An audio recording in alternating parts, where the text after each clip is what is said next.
Taurus, huwag mong palampasin ang mensaheng ito bago magsimula ang Abril. Taurus, huminto ka muna sandali sa pag-scroll.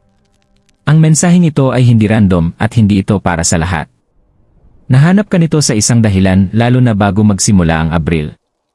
Sa ngayon, may parang hindi tama sa buhay mo. Maaaring hindi gumagalaw ang mga bagay gaya ng inaasahan mo. Maaaring may nagbago sa enerhiya ng isang tao. O baka sa kaibuturan mo nararamdaman mong may mangyayari pero hindi mo maipaliwanag.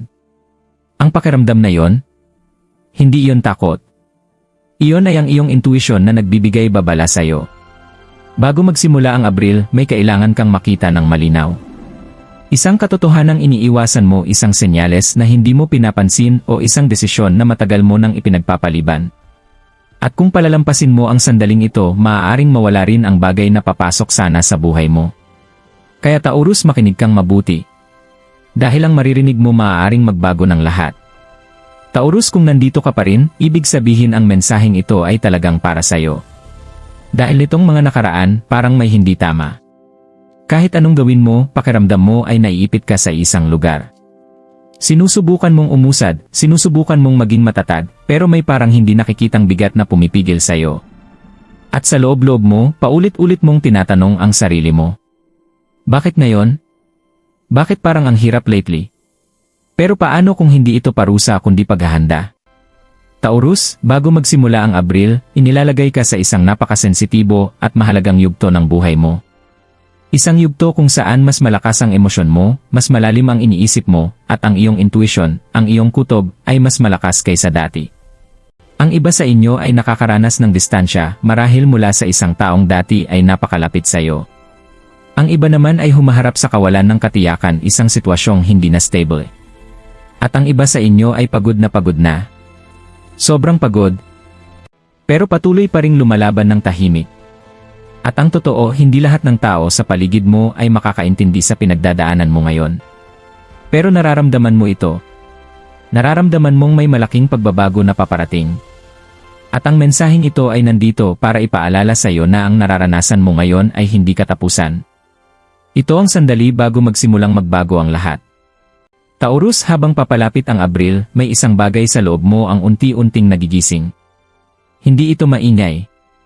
Hindi ito halata. Pero nandyan ito, tahimik na binabago ang iyong mga iniisip, emosyon, at kung paano mo nakikita ang lahat sa paligid mo. Sa una, maaaring binaliwala mo ito.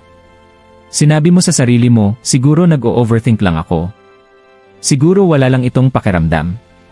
Siguro lilipas din ang kalituhan na ito. Pero hindi. Sa halip na natili ito. At ngayon mas lumalakas na ito. Dahil Taurus, hindi ito kalituhan. Ito ay awareness. Nagsisimula mo nang makita ang mga bagay ng malinaw, mga bagay na dati ay normal lang, mga bagay na dati mong tinitiis, mga bagay na tinanggap mo nang walang tanong. At ngayon hindi na pareho ang pakiramdam. Ang taong dati ay nagbibigay sa iyo ng comfort ngayon ay nagdudulot ng pagdududa. Ang sitwasyong dati mong pinagkakatiwalaan ngayon ay parang hindi na sigurado. Ang landas na dati mong pinaniniwalaan ngayon ay mabigat na. At natatakot ka. Dahil Taurus, hindi ka madaling bumitaw. Kumakapit ka. Nanatili kang loyal. Naniniwala ka sa mga tao. Naniniwala ka sa mga desisyon mo. Pero paano kung ang puso mo nagsisimula ng magsabi ng iba? Paano kung ang kutob mo ay hindi na nagbibigay ng comfort kundi babala na? Dito nagsisimula ang pagbabago mo. Sa ngayon, bago magsimula ang Abril, nasa isang emotional crossroads ka. Ang isang landas ay pamilyar. Ligtas. Predictable. Ito ang landas na matagal mo nang tinatahak. Ang isa naman ay hindi kilala. Hindi comfortable. Hindi sigurado. Pero sa loob-loob mo alam mo na kung alin ang tama. At iyon ang pinakamahirap. Dahil ang pagpili ng growth kadalasan nangangahulugan ng pag-iwan sa comfort. Taurus, may importante akong sasabihin sa'yo. Wala kang nawawala ngayon. Ipinapakita lang sa iyo ang katotohanan. At ang katotohanan hindi laging magaan sa pakiramdam. Ginugulo ka nito. Pinapaisip ka nito. Pinipilit ka nitong harapin ang mga bagay na matagal mo nang iniiwasan. Pero pinapalaya ka rin nito. Ang ilan sa inyo ay kumakapit pa rin sa mga taong hindi natugma sa energy nyo. Hindi dahil masama sila kundi dahil nagbago ka na. Nag-evolve ang mindset mo. Mas naging mature ang puso mo. Ang kaluluwa mo ay naghahanap na ng mas malalim, mas totoo. At sila nananatiling pareho. At ang pagkakaibang iyon ang dahilan ng distansya. Nararamdaman mo ito sa mga usapan na hindi na totoo. Nararamdaman mo ito sa katahimikan na mas malakas pa sa mga salita. Nararamdaman mo ito sa energy na hindi na payapa. At paulit-ulit mong tinatanong ang sarili mo. Mananatili ba ako o lalayo na? Taurus, ito na ang senyales mo. Bago magsimula ang Abril, hinihiling sa iyo na pakinggan ang sarili mo. Hindi ang takot. Hindi ang duda. Kundi ang katotohanan.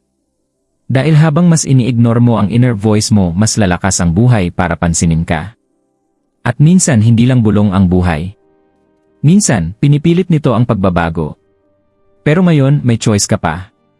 Pwede mong piliin ang awareness bago mawala ang control sa'yo. May isa pang nangyayari sa buhay mo ngayon. Isang delay. May bagay kang hinihintay pero hindi pa dumarating. Isang opportunity hindi pa nagbubukas. Isang message wala pa. Isang resulta hindi pa lumalabas. At nai-frustrate ka. Naging patient ka. Naging strong ka. Ginawa mo ang parte mo. Kaya bakit parang walang nangyayari? Taurus, paano kung may nangyayari pala? Hindi lang sa paraang inaasahan mo. Dahil sa likod ng lahat may inaayos. Ina-adjust ang timing. Inihahanda ang outcome. Nililinis ang landas, hindi para sa gusto mo, kundi para sa tunay na para sa'yo. At minsan ang para sa'yo mas matagal dumating. Hindi dahil malayo, kundi dahil mas malaki. At inihahanda ka para dito. Sa ngayon, hindi sinusubok ang pasensya mo. Ang tiwala mo ang sinusubok. Kaya mo bang magtiwala na ang delay ay hindi denial? Kaya mo bang magtiwala na ang hindi nag-work ay protection pala? Dahil Taurus, hindi lahat ng umaalis sa buhay mo ay pagkawala. May mga bagay na umaalis para magbigay ng space. Space para sa mas mabuti. Space para sa mas aligned. Space para sa bagay na hindi ka guguluhin, sasaktan o papagdududahin sa halaga mo. At alam ko, mahirap paniwalaan yun ngayon.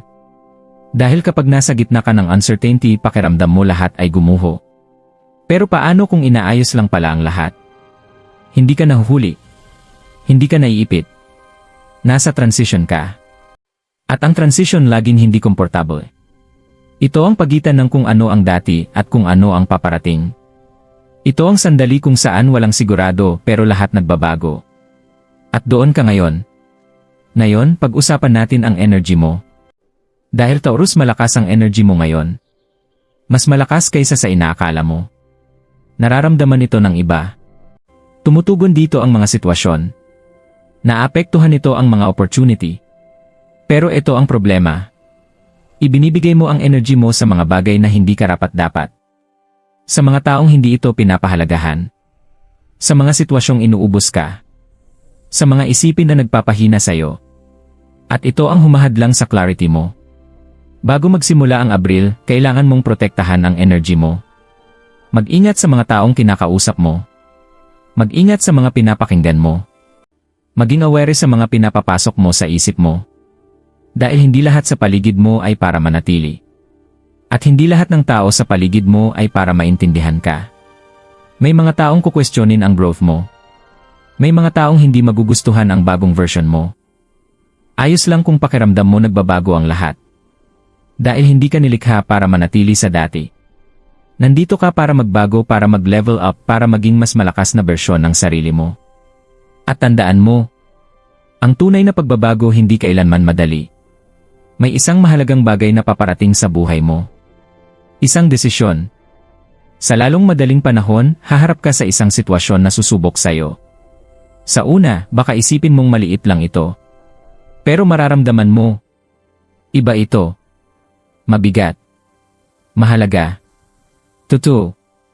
Isang pagpipilian. Mananatili ka ba? O pipiliin mong umalis? Isang sandali kung saan wala kang ibang aasahan, kundi ang sarili mo. At kapag dumating ang sandaling iyon, huwag kang magpadalos-dalos. Huwag mong hayaang ang takot ang pumili para sa'yo. At higit sa lahat, Pakinggan mo ang boses sa loob mo. Dahil ang intuition mo ngayon, iyan ang pinakamalakas mong gabay. Nakikita nito ang hindi mo pa kayang makita. Nararamdaman nito ang hindi kayang ipaliwanag ng isip. Pinoprotektahan ka nito kahit hindi mo pa naiintindihan kung bakit. Kaya kapag may naramdaman kang mali, magtiwala ka. At kapag may naramdaman kang tama, mas lalo kang magtiwala. Dahil bago magsimula ang Abril, mas magiging malinaw ang boses sa loob mo. At hindi ka nito nililito. Ginagabayan ka nito. Taurus, hindi ka na ang dating ikaw. Nagbago ka na. Mas marami ka ng alam. Mas malalim ka ng umintindi. Mas matapang ka na kaysa dati. At dahil doon, nagbabago na rin ang direksyon ng buhay mo. Ang mga bagay na dati mong ginagawa, baka hindi na gumagana ngayon. Ang mga paniniwala mo noon, baka hindi na para sa'yo ngayon. At alam mo kung ano yon? Hindi iyon problema. Iyon ay paglago. Pero ang paglago nangangailangan ng tapang. Tapang para bumitaw. Tapang para pumili ng iba. Tapang para magtiwala sa sarili kahit walang nakakaintindi. Alam ko, hindi ito madali. Pero Taurus, hindi ka mahina. Matagal ka ng malakas. Nasanay ka lang sa comfort. At ngayon hinihingi ng buhay na lumabas ka doon. Hindi para sirain ka, kundi para ihanda ka. Dahil ang paparating sa buhay mo, mas malaki, mas mabigat, mas makapangyarihan, at kailangan nito ang mas matibay na bersyon mo. Mas malinaw, mas matalino, mas aware. At ang bersyong iyon, ginagawa ngayon, sa sandaling ito. Kaya huwag mong katakutan ang nararamdaman mo. Huwag mong i-ignore ang mga senyales. Huwag mong patahimikin ang puso mo. Dahil ang lahat ng ito ay paghahanda. Paghahanda sa isang bagay na higit pa sa inaasahan mo. At sa lalong madaling panahon, magiging malinaw ang lahat. Taurus, makinig ka. Dahil ito ang hindi naiintindihan ng karamihan. Ang lahat ng kalituhan, delay at sakit na pinagdaanan mo. Hindi para sirain ka. Para gisingin ka. Gisingin ka. Dahil ang totoo, nasa maling direksyon ka noon. Isang landas na mukhang tama. Mukhang pamilyar. Mukhang komportable. Pero unti-unti kang inilalayo sa kung sino ka dapat maging. At nakita yon ng universe. Kaya pinigilan ka. Kaya hindi natuloy ang mga plano mo. Kaya nagbago ang mga tao. Kaya biglang huminto ang lahat. At akala mo malas iyon. Pero hindi. Redirection na yon. Protection na yon.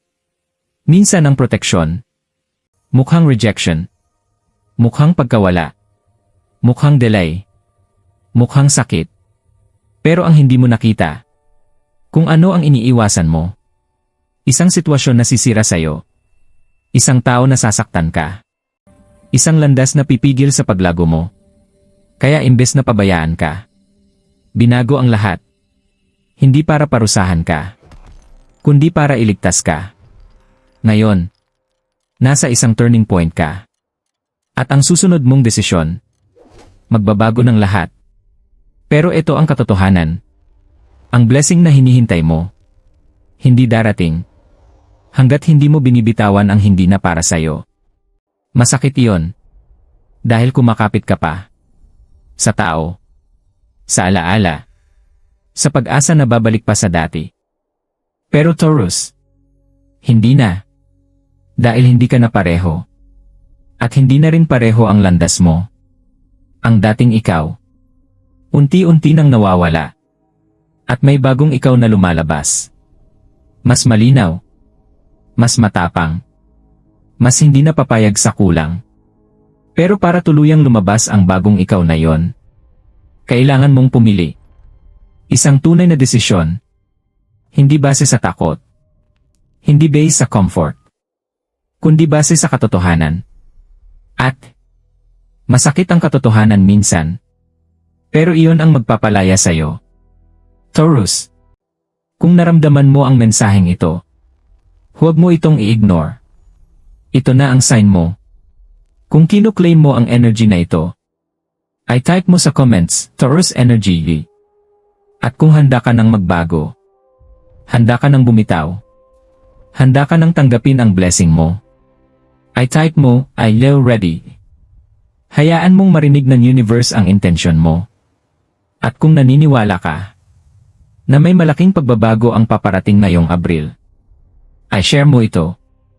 Dahil minsan, isang mensahe lang ang kayang magbago ng buong buhay.